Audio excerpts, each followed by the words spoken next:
Hi friends, Dean here with Escape to Gaming. Today I'm extremely excited to bring my favorite game of 2014 finally into review, and that's Wolfenstein the New Order. And as many people have already seen in my, I actually did a pickup and impressions video of this game. I went out and purchased my PS4 for the midnight launch just because I didn't want to miss out on playing this on a next-gen system, as initially it was slated to come out sometime in the latter part of December of 2013. So I didn't want to miss out, so I was excited about getting a PS4 just to play this. And man, this warrants the cost of a PS4 alone. I would easily buy a PS4 just to play this game, if nothing else. It's an amazing game. It also looks amazingly good on the Xbox 360, the PlayStation 3, and the Xbox One from what I've seen. I've watched comparison videos, but anyway, this my review is kind of overdue. I just went, after I first got the game, I went on vacation. Then I came back, I got really sick and stopped playing it for about 2 weeks. So I got kind of behind on it. Then of course, you know, new games were coming into play, and I started playing those and trying those out as well. So I've been keep going back to this game. It's an amazing game, and it warrants a decent review. Since it's the favorite franchise of mine of all time, I had to review this game. At least I'm not as late with this review as I was with the 2009 Wolfenstein, which I reviewed earlier.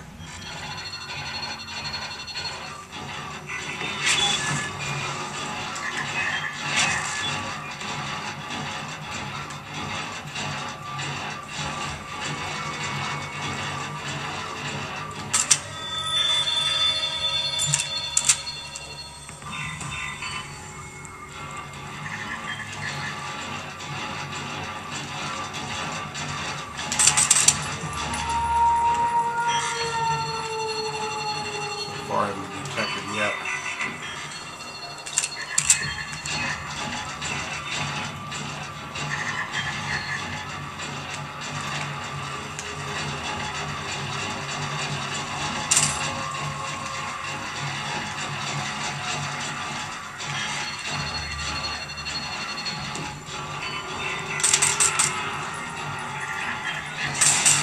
Fuck, it caught me. It's on. It's over.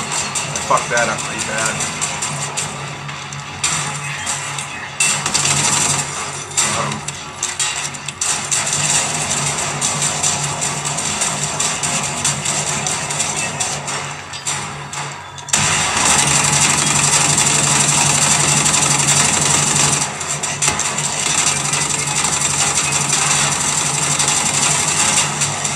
Get it.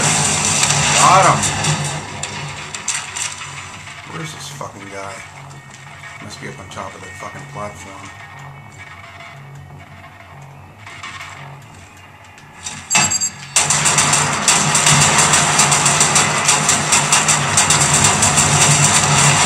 Yes. Fuck.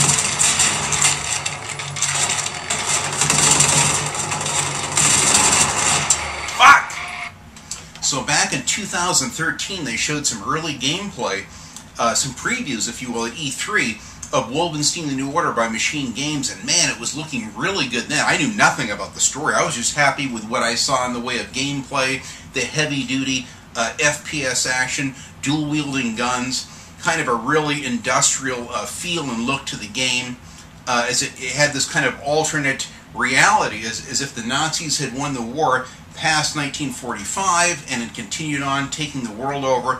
Now it segues into 1960, and they virtually have changed history. It's a fascinating story. The story alone would make a wonderful film. I've always been fascinated. I mean, America barely won World War II. I mean, barely. And we easily could have lost it if things had changed. I mean, who knows what the future would have brought. This game explores that in a surprisingly amazing story, wonderful characters, incredible voice acting.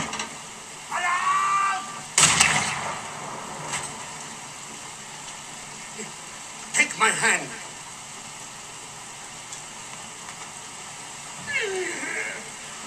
allowed and not safe.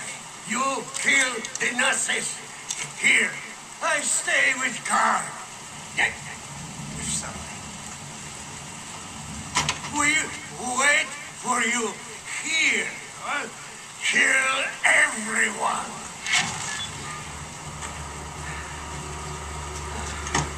You Nazis messing with my friends. We hold precious cargo. We have a train to catch. Go on! Shoot the Nazis!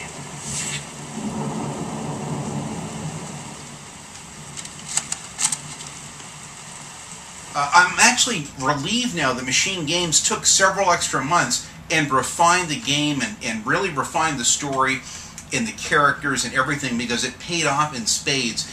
Wolfenstein the New Order does not disappoint. This is my game of the year so far for 2014. I love the game. I'm extremely excited. It actually really exceeded my expectations. It was looking pretty good before, but once I started playing it, and then I started watching the reviews pouring in, positive reviews, amazingly, even from some of the jaded game reviewers, I was impressed. There were a few nitpicks on the game, like having to actually stop and pick up collectibles and ammo and guns from fallen enemies, which I thought was absurd. But even that, everything in the game, including that mechanic of having to slow down and actually hitting a button, forces you to kind of think twice about diving into the heat of battle to pick up some extra ammo or an enemy's gun, which I thought added just a slight sense of realism. The game does have health packs. It has a slight regenerating health ability, but you have like little bars, and as long as you keep the bars up, it'll recharge at least a bar at a time. Now you can also find health packs and overcharged health packs, which can take your health up to, let's say, 130 or 150. Then that way, right before you go into the heat of battle, you can overcharge your health, dive in. You can afford to take 30 or 40 or even 50 health point hits and come out of it and still recharge up a little bit of your health by points of 20. So it's an amazing health system. I love the perk system. The perk system alone lets you play the game the way you want to play it. If you're all about stealth, it gives you the opportunity to explore just using as much stealth as possible. You're rewarded based on the perk system that you choose along the way. And you can stop, freeze the game, go in there, look at your perk system and say, okay, if I have, 10 kills of this, it'll give me the ability to throw more, throwing knives or use more stealth. If you want to just do everything, run and gun and just go in guns blazing, you get under the assault perks. You can build up your assault perks. It's fantastic tactical perks. I love the way that it lets you play the game the way you want. Now, back in 2009, they had an upgrade system in the 2009 Wolfenstein, which I actually preferred just slightly better. And that's where you find collectibles in the way of gold and intel, and then tombs, which are kind of a supernatural powers. And you could upgrade your powers and your weapons the way you choose. You could kind of pick through your favorite weapons and then upgrade those weapons in the way of scopes and silencers and things like that. So even though I enjoyed this, I was not disappointed, and I actually kind of welcomed something different. They also deviated from the 2009 one. They got away from the heavy occult and mysticism that was in this and went for more of a kind of a military-industrial complex look and feel, and even with the concept art, everything in this. This really kind of has this kind of a dark, oppressive, dystopian future where the Nazis have taken over and, torn down monuments and parts of famous cities everywhere and built their own monstrosities to the Fuhrer's ego, and, this whole world domination, even dominating the moon. All of this is explored beautifully within Wolfenstein the New Order. The story is fantastic. The action is fantastic. I love the characters, and I love a lot of the things that you find out about the backstory through newspaper clippings and letters. And there's even audio logs later on through one of the characters that you can explore, and you can kind of get the feel, as dark as the concept is, of the Nazis slowly taking over the world, and finally the resistance was almost wiped out because of it. I mean, it became so big that no one could rise up against it. That's where you feel this kind of an overwhelming dark cloud that there's no way you can make it through this. But amazingly, as challenging as the game is, you get through each level. They give you just enough health packs, weapons, ways to play the game to where sometimes you feel like, God, I don't think I'm going to make it through the level. But sometimes I just shut the game off and I'd sleep on it. I go, hey, I know, maybe I'll approach it this way, or I'll use more stealth, or I'll find another end run and find a way to outflank the enemy.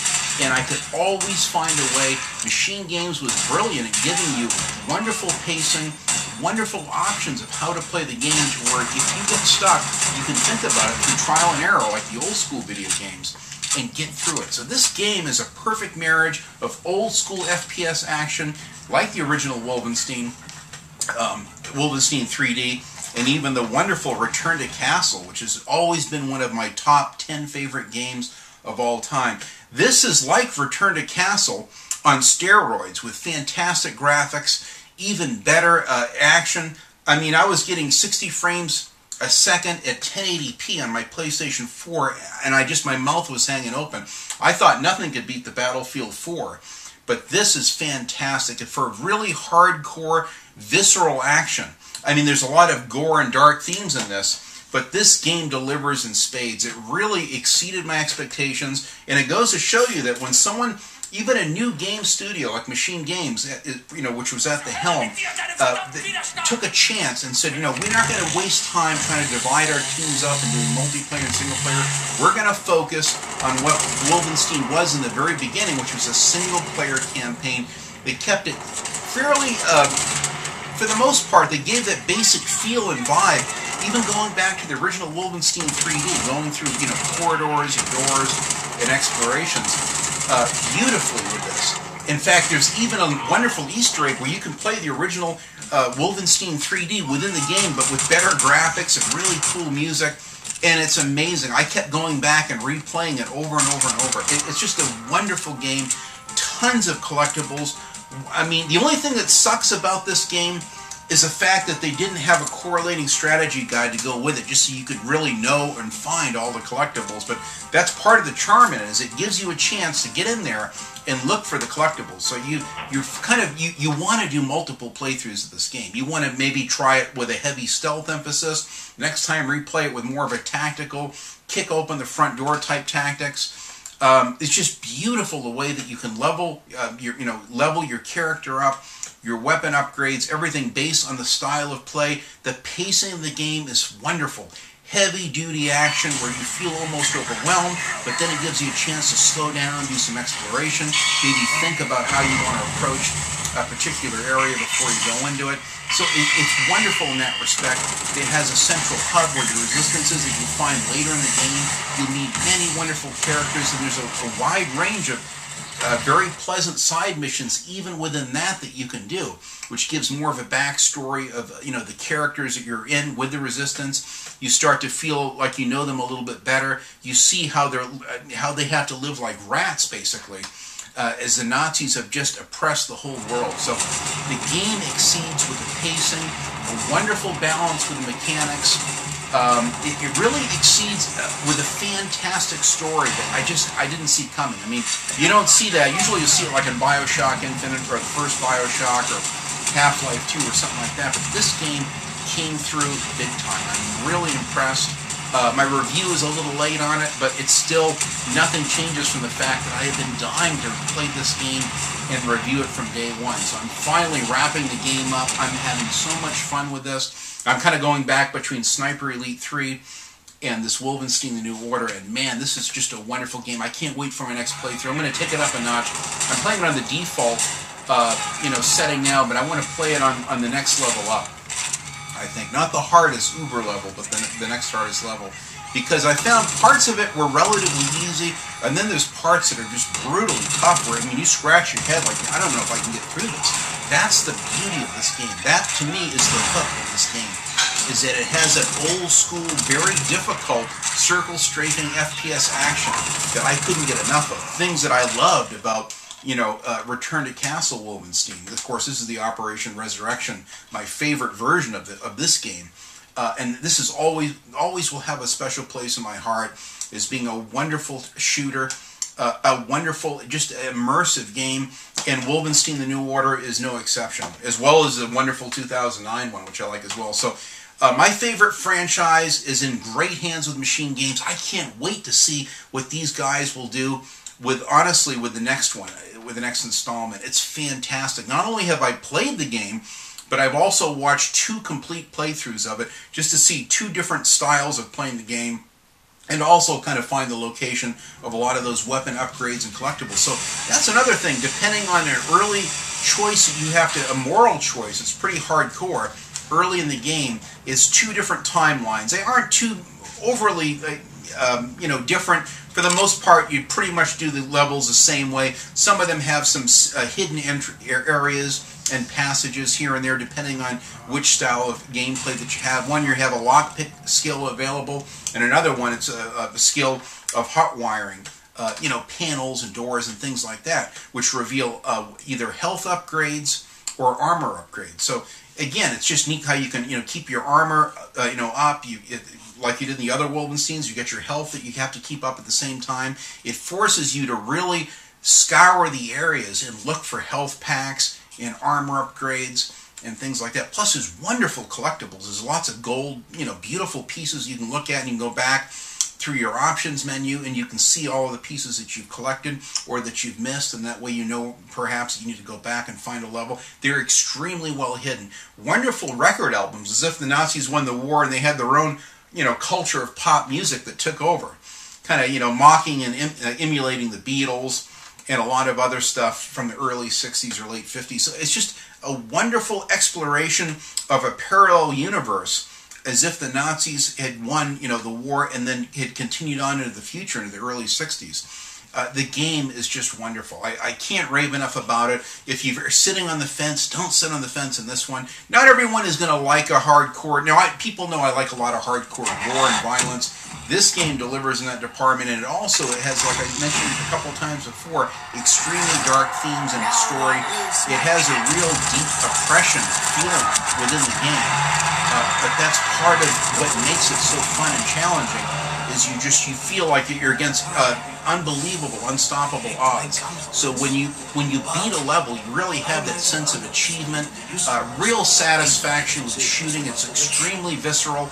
It's almost like every single bullet that comes out of your gun is like a fist punching the enemy. It's fantastic. That's where I think the game gets it right. It just has a heavy-duty use of action and weaponry within the game. The cutscenes are gorgeous and fantastic. And they tell a wonderful story about a variety of people oppressed by this fascist, Nazis, a regime that really tried to take over the world. And they wanted to put in place what they thought beauty was and architecture was, and a new world order. That's why I love this game, as it flies in the face of fascism. It shows that one man can make a difference. That's where I think the game succeeds, and I really just have the utmost respect for Machine Games for what they did with the story and where they took this game. So if you want something that's just over the top, filled with action, a great story that you would not think you would see in an FPS game, you can't beat Wolfenstein the New Order. It's amazing. I can't rave enough about it. I doubt there'll be anything that'll unseat it as my favorite game of 2014. So I hope you enjoyed this review. Stay tuned. I'm going to be having other reviews coming up soon of Sniper Elite 3 and a few other games I'm working on. Unfortunately, I didn't have my new capture device and everything hooked up in time to get a lot of the footage for this, but I did the best I could. I kind of filmed in front of the TV the old style way, but I wanted to get this review out. I'd already had all the footage ready to go and wanted to get it all wrapped up for you. So thank you so much for watching, and enjoy your games no matter what genre they are. Thanks.